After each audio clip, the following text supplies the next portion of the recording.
de faire teshuva, ça va? Et il lui donne des conseils, il lui dit, j'ai remarqué comment tu fais, ça va pas. Hein. Il leur dit, écoute, t'es gentil, voilà, je suis Moshe Rabbeinu, je me parle en direct, ça va?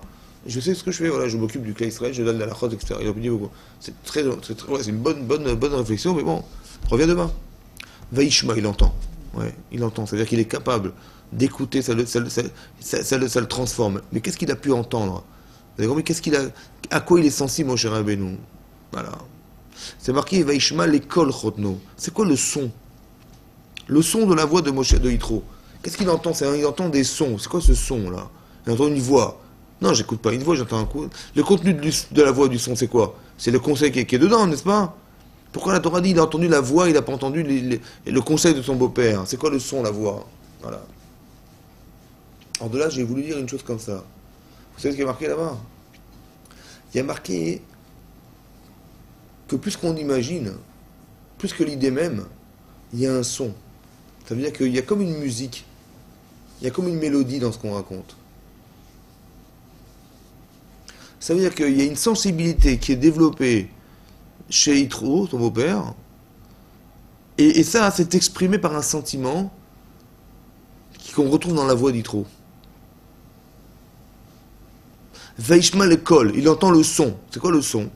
C'est qu'il entend cette mélodie particulière qu'il ne connaît pas, lui. Vous avez compris? C'est comme quelqu'un qui écoute de la musique. Il dit, tiens, ça c'est du Mozart, ouais, ça ressemble à du Mozart, ça c'est du Beethoven, ça c'est du Chopin. Vous avez compris? Vous entendez des sons, finalement. Et vous arrivez à mettre une image dans une musique. Ça va? Ici, Moshe Rabbeinu, il entend des sons, ça veut dire, il entend une logique particulière, qui est la sensibilité de son beau-père, et ça le touche. Ça veut dire qu'il est capable d'entendre à travers le conseil, plus que les mots, mais il y a une manière de l'exprimer, vous avez compris, qui s'appelle un son, qui s'appelle un col. Et ce son-là, il a touché Moshe Rabbeinu. Vous avez compris? Il dit, mais c'est vrai, c'est incroyable comment je me suis pas rendu compte de ça. Ça va? Mais pour accepter de changer, alors il faut se développer une oreille. C'est-à-dire d'avoir une capacité à se sensibiliser à l'écoute. Vaishma Yitro Uba. Yitro, il entend quelque chose et il réagit. Vaishma Moshe l'école chotno. Moshe Rabbeinu, il entend la voix de son beau-père. Ça veut dire qu'il a une écoute particulière qui veut lui faire changer la halakha. Vous imaginez? Qu'il a dit, ouais, t'as raison, on va tout changer. Moshe Rabbeinu, il va tout changer à partir du moment où il entend ce conseil de son beau-père. Comment il a pu réagir? Vaishma, il entend, il vient faire quelque chose. Il vient réagir à ça. Pas disant, moi j'ai entendu, ouais, ça reste dans ma tête, ok, j'ai très bien compris. On verra. Non, ça le fait tout de suite réagir. Il se rend compte, Moshe Rabbeinu, qu'il est en décalage dans son personnage. Il n'est pas à sa place. Il croyait qu'il était dans le Tov, il n'est pas dans le Tov. L'Otov Adavar. Ça n'est pas bien ce que tu fais. Alors que lui, il est persuadé qu'il est dans le Tov, à 100%. Et il le voit, il dit, merde, tu te trompes, c'est pas cette démarche, c'est pas cette attitude qu'on doit avoir. Parce qu'elle est désobligeante pour les gens qui attendent, et toi, elle est usante pour toi, c'est pas normal. Combien de temps tu vas pouvoir durer sous cette pression permanente, tous les jours, du matin au soir? Ça va? Donc, en vérité, des fois, on est poussé et on est aveuglé par les ambitions qu'on peut avoir dans la vie. Et cette ambition débordante, elle peut nous faire oublier qu'on n'est peut-être pas forcément capable de pouvoir supporter toute cette charge. Encore faut-il se connaître et savoir qu'on est oui capable, pas capable. Il y a des gens qui arriveront à faire ça, et des gens qui n'y arriveront pas. Et il connaît son gendre, il dit, c'est trop dur, tu n'arriveras pas à tenir. Donc c'est-à-dire que quelque part, sous prétexte de mitzvot, on peut tomber dans du Yitzhara. C'est intéressant. Intéressant de voir que, sous prétexte de mitzvot, des fois, les Yitzhara, ils se déguisent en tzaddik. Et nous, on tombe dans le panneau. D'accord? Pas seulement en rachat, des fois, mais même en tzaddik, il peut se transformer. Il dit, mais bien sûr, vas-y, fais-le, machin, vas-y. Et il t'encourage, il sait pertinemment que ça ne va pas durer longtemps et qu'au bout du compte, c'est nous qui allons perdre et pas lui. Il dit, etc., je vais te conseiller. Partage. C'est-à-dire, sois intelligent et sois structuré. Tu vois, la structure administrative, entre guillemets, de Yitro, elle n'existe pas chez Moshe Rabbeinu. C'est ça qu'il entend. Une autre logique, une autre façon de véhiculer l'information, une autre façon de vivre les choses. Donc il entend un son de voix qu'il ne connaît pas, il entend une mélodie, un son, une musique qu'il ne connaît pas, qui est le conseil de son beau-père. C'est une autre manière de lire, une autre manière d'entendre. Et c'est ça qui le sensibilise. C'est-à-dire qu'on doit s'éduquer à être en recherche de choses qui sont belles à entendre. Voilà. Et cette sensibilité-là, elle se développe. C'est ça, Vaishma, il entend. Vous avez compris? Un petit peu comme on avait dit, vous vous rappelez, on avait dit que la Gemara dans son tel rapporte que lorsque Amram avait décidé de quitter sa femme, oui, alors qu'il était le Gadolador, il a dit voilà, il faut absolument que je divorce. Et donc il quitte sa femme, il divorce de sa femme, et tous les gens ont suivi Amram, parce que Amram c'est le Gadolador.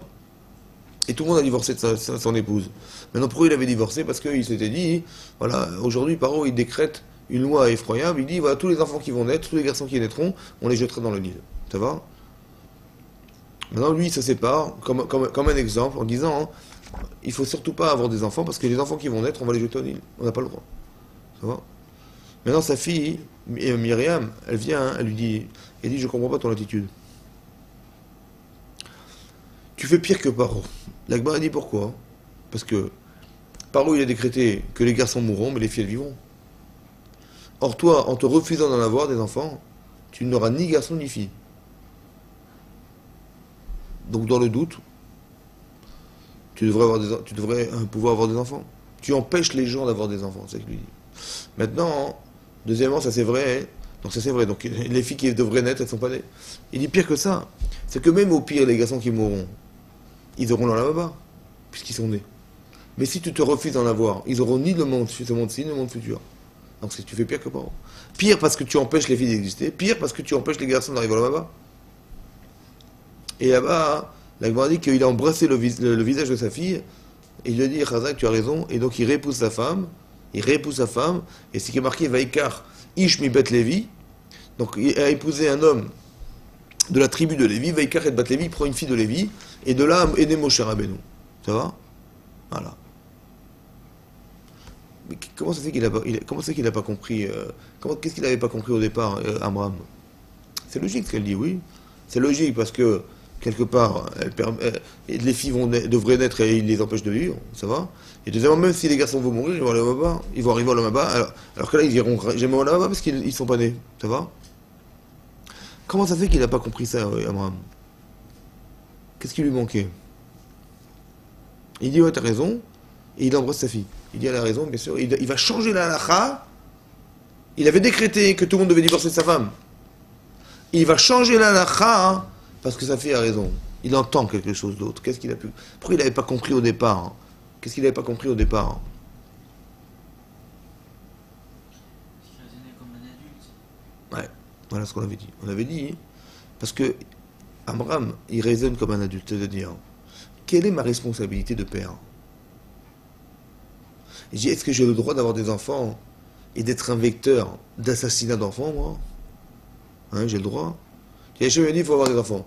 Mais si je sais pertinemment que dans le doute, l'enfant qui naîtra, il pourrait être jeté dans le Nil, j'ai le droit d'en avoir? J'ai le droit d'en avoir, moi? Comme ça, il pense à moi. Il dit, c'est sûr que non. Elle lui dit, mais pourquoi tu raisonnes, qu'est-ce que tu perds? Et pourquoi tu ne raisonnes pas, qu'est-ce qu'ils ont à perdre, eux? Vous avez compris? C'est-à-dire que la sensibilité de sa fille, c'est celle d'arriver à faire comprendre à son père que plutôt que de croire que la halakha, elle s'arrête à ce que tu vas perdre, peut-être la halakha, c'est de voir qu'est-ce qu'ils vont perdre, les enfants. Et on a dit pourquoi elle raisonne de cette manière.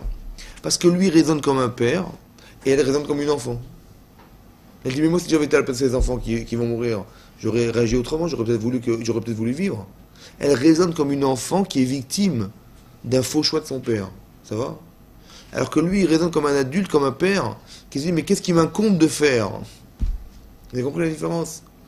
Il est d'accord d'entendre, ça veut dire qu'il y a un son ici particulier dans la voix de sa fille, qui lui fait dire, mais bien sûr, j'ai eu tort, j'ai pas été sensible.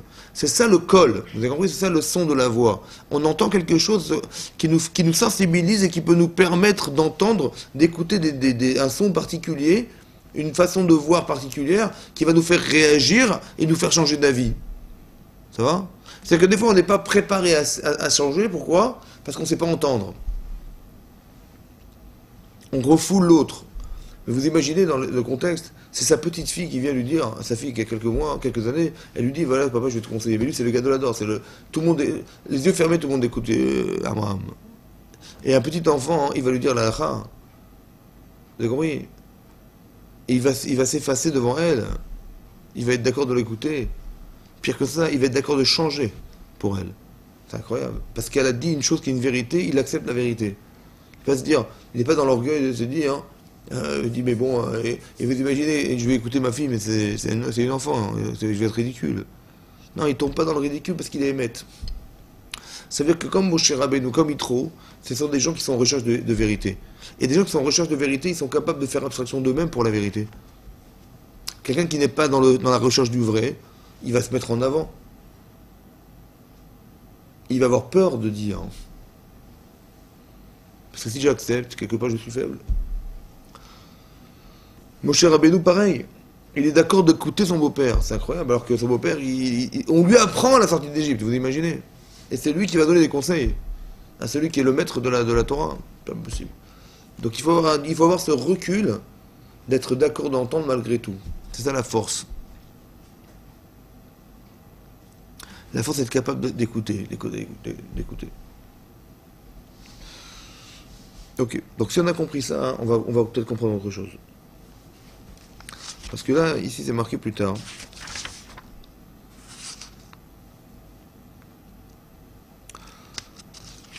Que lorsque on nous parle du Matan Torah, du don de la Torah,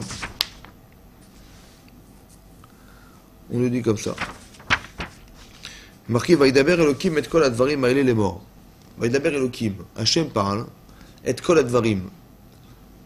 Il va dire toutes ces paroles en disant Anochi Hachem Elokecha asher otzetira meretz Mitzrayim. Hachem dit je suis ton Dieu, asher otzetira meretz Mitzrayim qui t'a fait sortir d'Égypte, mibet avadim dans une maison d'esclaves. Lo yilecha Elokim achrim al panai. Tu n'auras pas d'autre Dieu que moi. Et on nous cite les 10 commandements.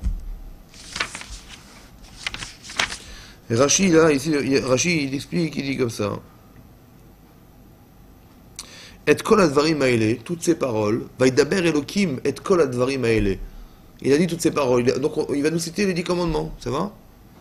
Rashi dit, Melamed,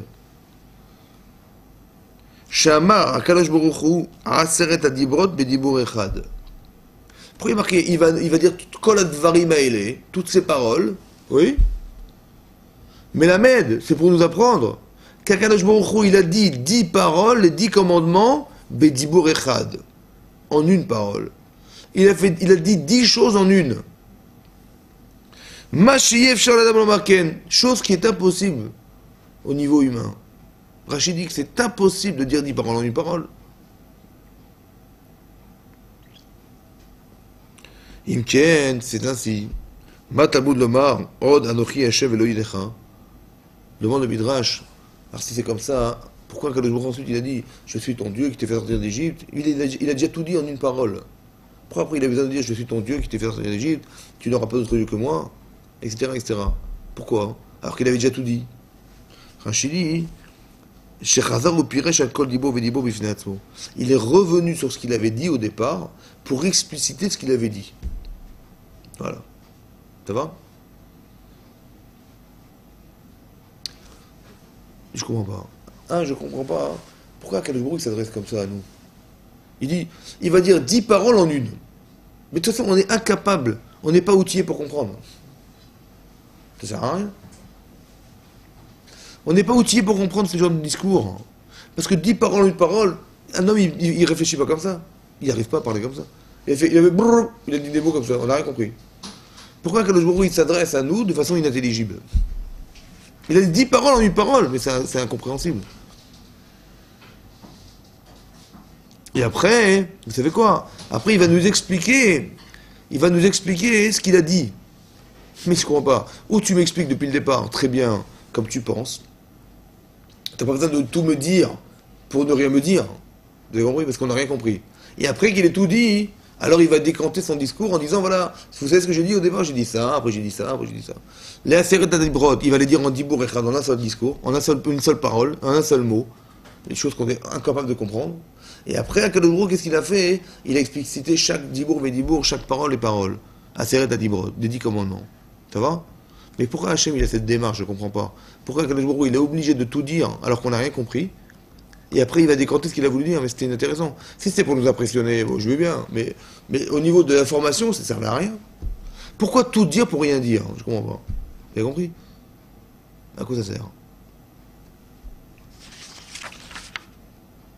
Ensuite, la Torah nous dit Vaïrou et Takolot. Ils ont vu les sons. De nouveau les sons. Que lorsqu'Hachem parle, ils n'entendent pas des paroles, ils voient des paroles. Pourquoi la Torah vient nous dire qu'ils ont vu des paroles? À quoi ça servait de les voir? Vaïrou et Takolot. Hachem il dit Anochi Hachem Elokecha. Il voit dans le ciel gravé Anochi Hachem Elokecha. Hein? Mais quel intérêt de voir? Pourquoi d'entendre c'était pas suffisant? Il fallait absolument voir. Parce que c'était pas compréhensible quand on écoutait les dessins en même temps. Mais après il a décanté, il a dit voilà ce que je vous ai